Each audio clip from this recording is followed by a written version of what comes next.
څنګه چې آی سی یو یا د جدي مراقبت څانګه دا د هرې شفاخانې لپاره ډېر زیات مهمه دی او دا بیا ځانګړو وسایلو ځانګړو پرسونل او د هغې سره دوایي او همداسې د هغوی نوکریوالي سیستم دې ته اړتیا ده. نو په دې خاطر چې د ولایتي شفاخانې په تشکیل کې موږ آی سی یو سټانډرډ نه لرله، نو هغه ناروغانو به چې ډېر جدي مراقبت ته ضرورت درلوده، موږ به هغه ناروغان چې هغه وسایل به موږ سره نه وو یا به موږ د هغه لپاره د صحي ساتنو لپاره هغومره سټاف نه درلوده چې پرسونل هم نه لرله چې د هغوی مراقبت وکړي، موږ به بیا د ننګرهار حوزوي روغتون ته هغه لېږلی یا هم ریفر کوله.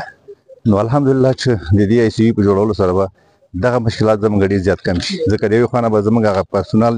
چې دې لپاره آی سی یو لپاره پکار دی چې شفت سیستم موجود، یعنې هر 8 ساعته بعد مکمل پرسونل چې هغه ډاکټران، متخصصین، نرسان او تکنیشنان یعنې خدمه پرسونل د هر 8 ساعتو لپاره به د دې آی سی یو لپاره